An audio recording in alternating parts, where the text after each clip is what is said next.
தமிழர்கள் நீர்நிலைகளில் வந்து நதியும் ஒன்று. நதிங்கிறது வந்து தூய்மையான நீர் வந்து கடலில் கலக்கிற வரை மலையின் உச்சியில் ஆரம்பித்து அப்படியே திசை மாறி ஓடி கடலில் கலக்கும்.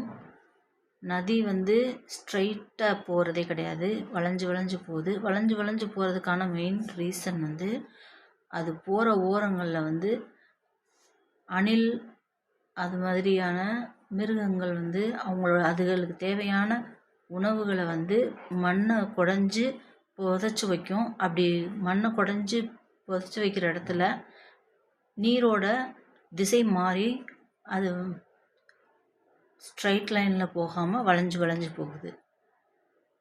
இது வந்து நான் படித்து தெரிஞ்சுக்கிட்டது. விக்கிபீடியாவில் ரிவர் சம்மந்தமாக படித்து தெரிஞ்சுக்கிட்ட விஷயங்கள். ரிவர் வந்து வேர்ல்டு வைடாக ரிவர் வந்து ரஷ்யாவில் வந்து நிறையா ரிவர் இருக்குது. ஆனால் வந்து நைல் நதி மட்டும் ஸ்ட்ரெயிட் லைனில் இருக்க மாதிரி மித்த எல்லா ரிவரும் வந்து வேறு வேறு திசைகளில் போனாலும் இந்த நைல் நதி மட்டும் வெர்டிக்கலாக இருக்கிற மாதிரி தெற்குலேருந்து மேற்கு நோக்கி மெடிட்டரேனியன் சீல போய் கலக்கிற மாதிரி போகுது. அது பாலைவன பகுதிங்கிறதுனால ஓரளவுக்கு ஸ்ட்ரைட்டாக போகுது.